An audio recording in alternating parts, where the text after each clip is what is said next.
Masayang araw, mga ka-PL! Superstar na naman po ang ating Vice President Sara Duterte, mga kababayan. Namamayagpag pa rin po ang ating pangalawang Pangulo sa mga survey na ginanap para po sa 2028 presidential election, mga kababayan. Siguradong magsisipag-iyakan na ang lahat ng makikipagtapatan sa halalan sa 2028 kay VP Inday Sara. Lalong-lalo na ang mga dilaw, mga kababayan, na nanggigigil hanggang sa ngayon. Gustong-gusto nila mapa-impeach ang ating pangalawang Pangulo dahil hindi kakayanin ng kanilang kandidato na tapatan ang ating pangalawang Pangulo sa presidential election sa 2028. Katunayan nga, mga kababayan, may panibagong impeachment na naman po na inihain laban po sa ating pangalawang Pangulo. Mamaya pag-uusapan po natin yan. Unahin ko lang po muna itong balita, mga kababayan, na superstar nga po yung ating pangalawang Pangulo Hindi po mapipigilan ang kanyang pamamayagpag. Mataas na po ang lipad ng ating pangalawang Pangulo, mga kababayan. Mahihirapan na po silang mapatumba ito. O ito ang balita.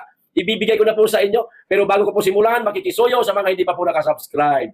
Baka naman. At paki-click na rin po ang notification bell para updated po kayo sa lahat po ng upload. At huwag niyo pong kalimutan, paki-like and share na rin, mga kababayan. Yung baga, dala pang asar niyo po ito sa mga dilaw na hanggang ngayon, ang ating pangalawang Pangulo, kaliwat kanan po ang ibinapatong issue, pero namamayagpag pa rin, superstar pa rin. Hindi kaya ng kanilang kandidato ang ating VP Inday Sara. O eto na yung balita. Pre-election preference for the 2028 presidential election, mga kababayan. By area. By area po ito. Kung ngayon ang araw ng 2028 national elections, sino sa mga sumusunod na pangalan ang iboboto mo sa pagkapangulo? Question mark. Okay? Sino sa mga sumusunod? Okay? Ito na po ang mga pangalan at by area ho ito, mga kababayan By area. Okay. Sa Metro Manila ho tayo, mga kababayan. Urong na ko ng konti para may pakita ko sa inyo ng malaki-laki. Ayan. Metro Manila na ito Partida po tayo. Metro Manila na ho ito. Ang nakalagay po, pinakamataas po na porsyento na iboboto po ng ating mga kababayan sa Metro Manila. 19% lang naman po, mga kababayan, Sara Duterte. Paano na yan? Metro Manila na, hindi po yan Cebu, hindi po yan lalong-lalo na Mindanao, Manila na po yan Di ba? 19% po si VP Inday Sara. Ito namang mga unsure, ibig sabihin mga undecided pa, mga kababayan, na mga kababayan po natin, siyempre sa pagtatanong, meron talagang mga, merong undecided, merong iboboto si ganito ganyan, merong iboboto si VP Inday Sara. O dito tayo sa undecided. Mas mataas pa po yung undecided o unsure sa Metro Manila, mga kababayan, kasi dito sa mga katunggali niya. 18% po ang unsure o hindi pa sila siguradong sino ang iboboto nila sa mga pangalan po na mababanggit ko. Itong karagdagan maliban po kay VP Inday Sara. Pero ang 19%, pasok na po si Inday. Ang sarap mga sang. Ano, tatakbo ba kayo? Surrender na, surrender. Huwag nyo nang ituloy yung inyong kandidatura, hindi rin kayo mananalo. Nangunguna pa rin ang VP Inday Sara. Unsure yun 18%. Bumaba lang ng kaunti doon sa porsyento ni VP Inday Sara. 19 kay Inday Sara. Sumunod.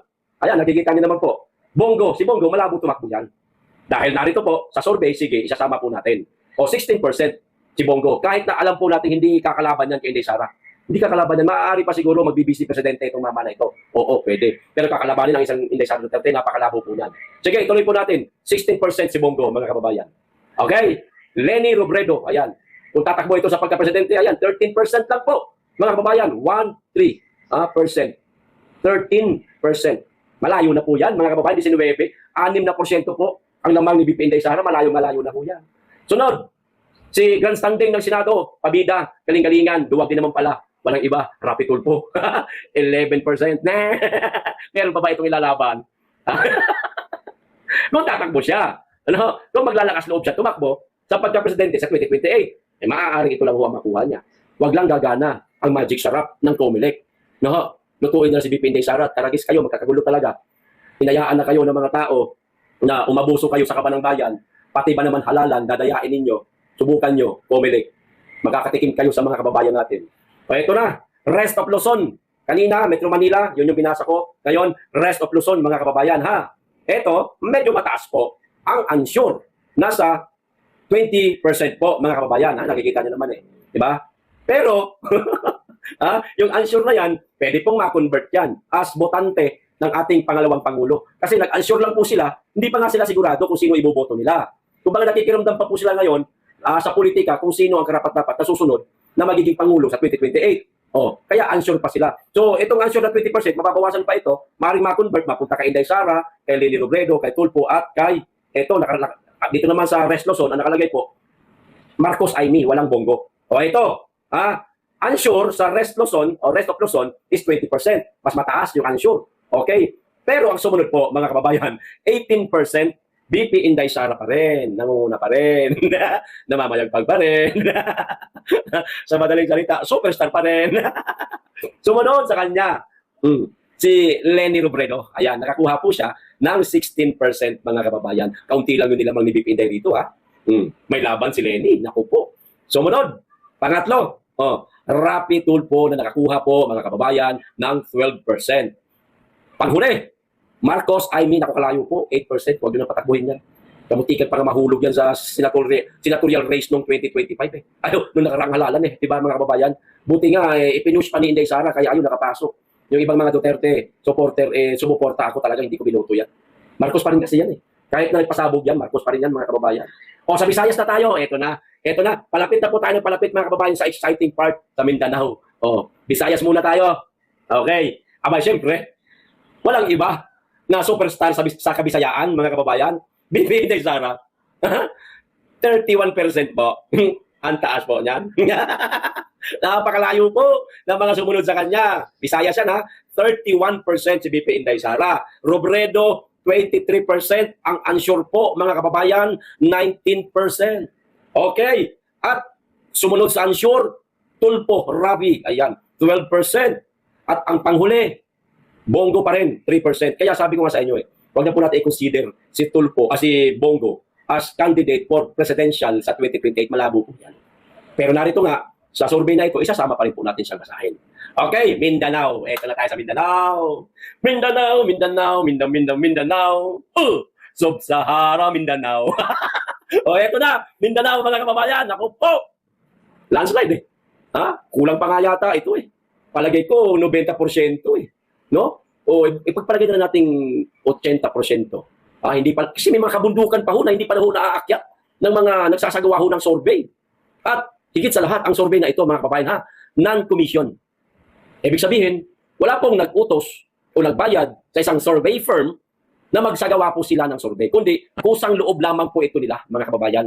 Yan po ay tinatawag na non-commission. Kapag ka-commission, pwedeng nag-utos. May nag-utos na magsagawa ng survey. Non-commission nga ito, nakuha po ni BP Inday Sara sa Mindanao na nakukulangan po ako.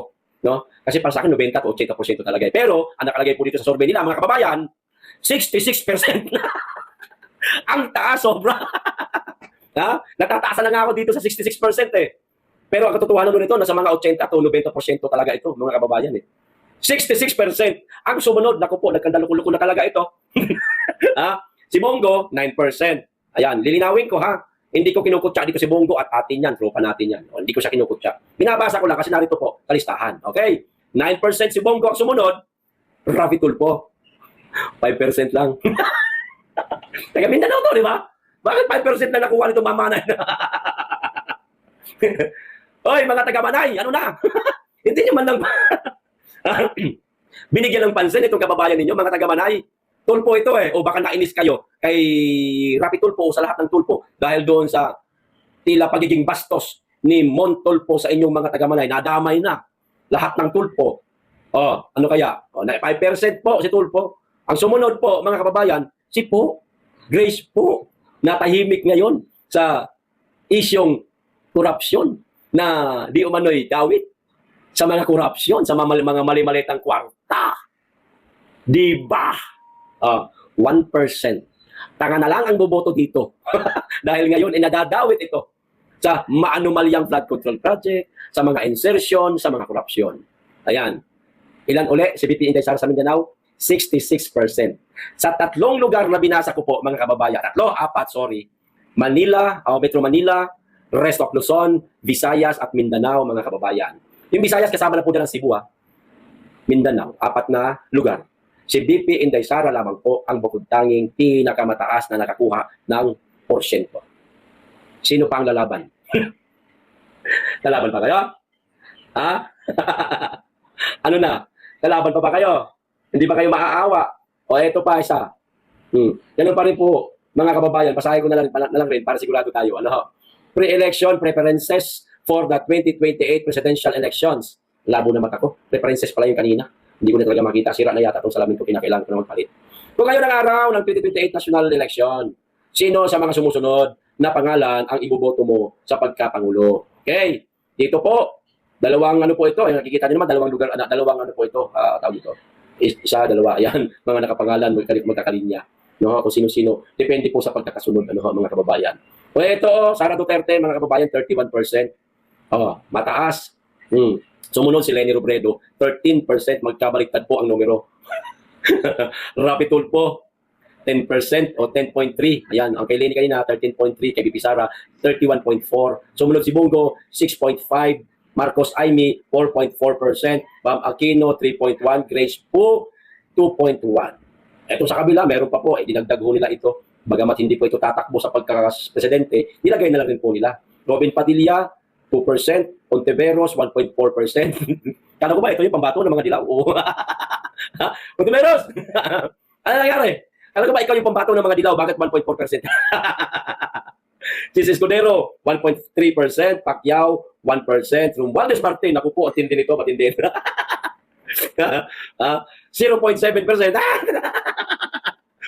Patay tayo dyan, Martin. Martin Luther, Tambaluslos. Nangangarap ka, maging presidente ka. Kasorbi pa nga, bagsak ka eh. Gatchalian win. 0.1%. Hindi ako natawa kay Win. Hindi ko ito kakantsawan. Bakit? Hindi naman talaga tatakbo to. Ito si Romualdez. May plano tumakbo maging presidente. 0.7% itatapat mo, mga kababayan, sa 31%. 0.7%. Martin Romualdez versus Sara Duterte, 31.4%. Ano na? Tambaluslos, kaya pa?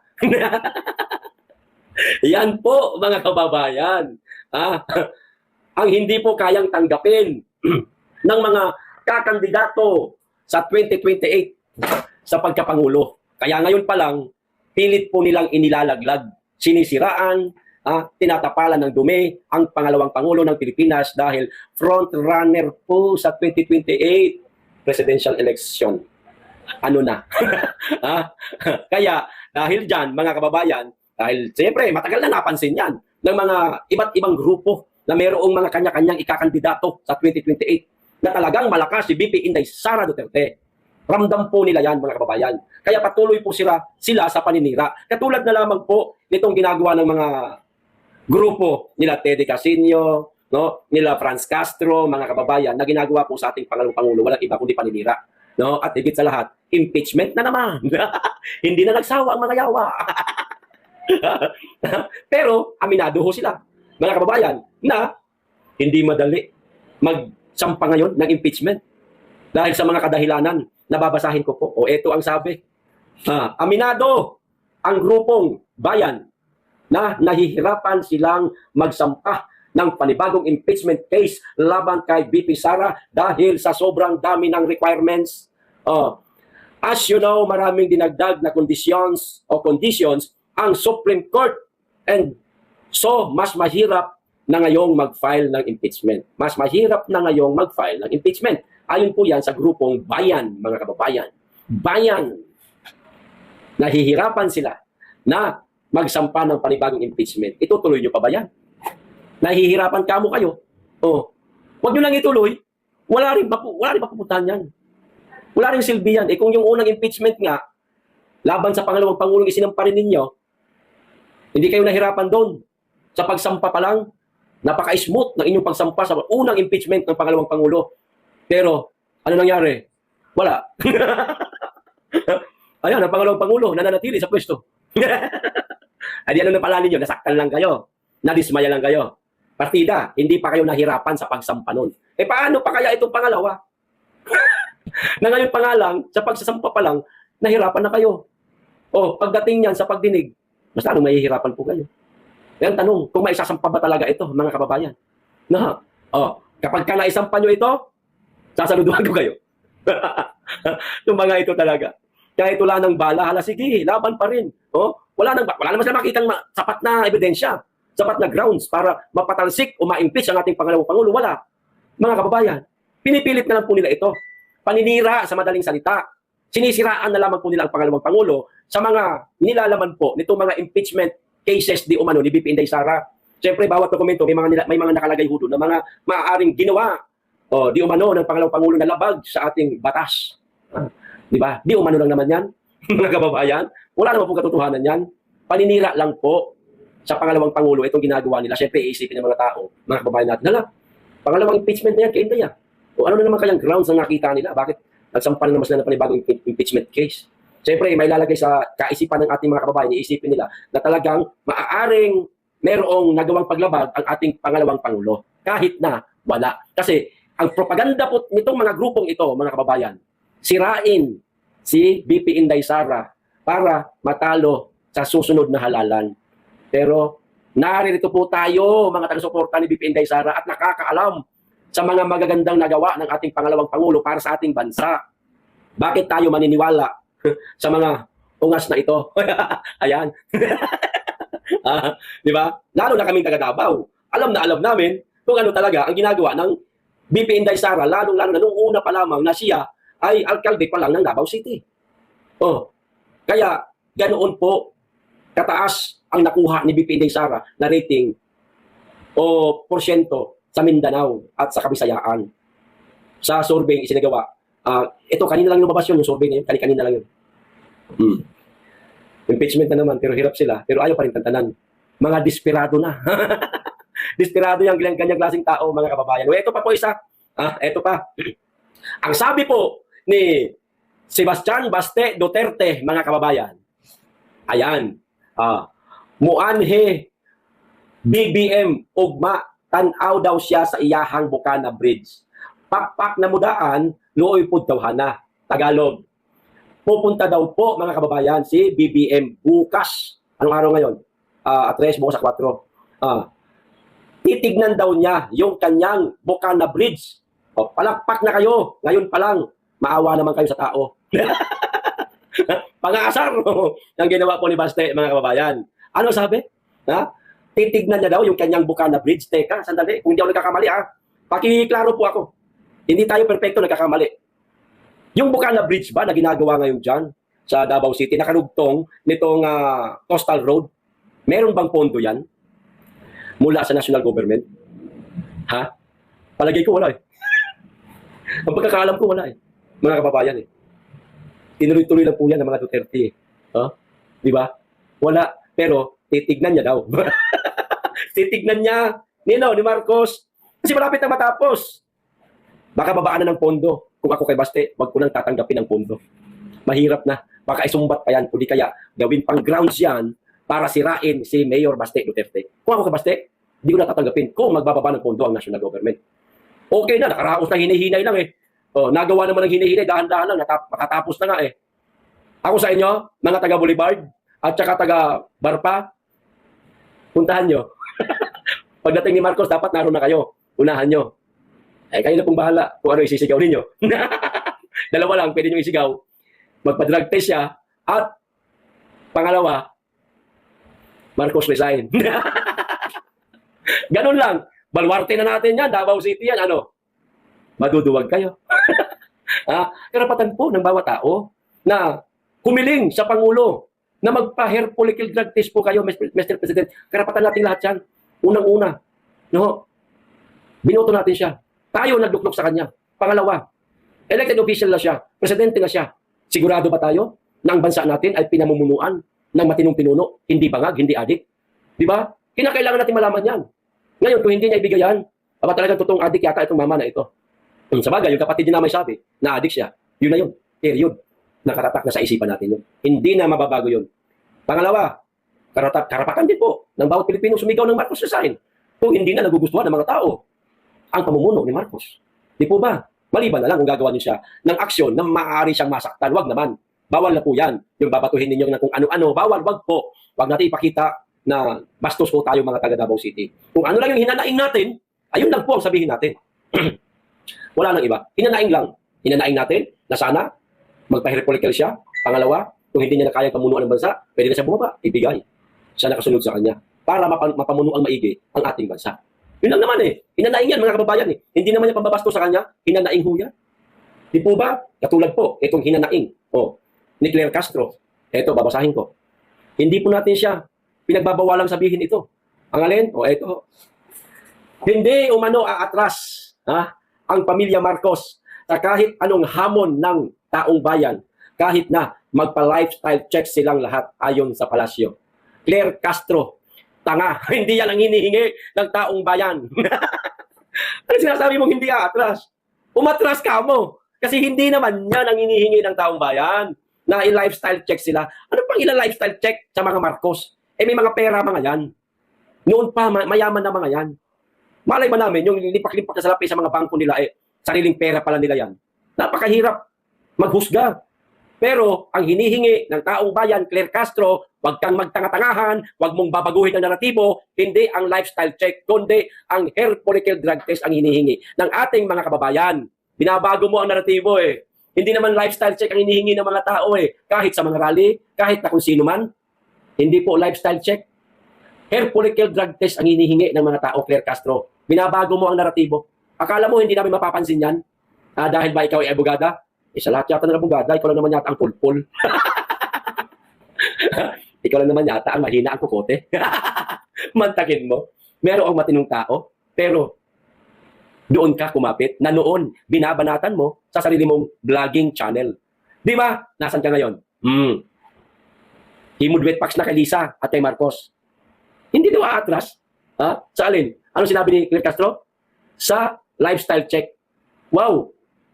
Buot-buot ka kung sa Bisaya pa. Hindi yan ang hinihingi na tao. Hair follicle. Yan ang sabihin mo sa amo mo. Yan ang wag niya kamong aatrasan. Hair follicle at hindi ang lifestyle check. Hindi namin kailangan mag-lifestyle check sa pamilya Marcos. Kundi, pamilya Marcos, dapat magpa-hair follicle. Ganun lang kasimple. Okay? Hanggang dito lang. Maraming salamat. Mag-iingat kayo lagi at higit sa lahat. Mahalin natin ang Pilipinas.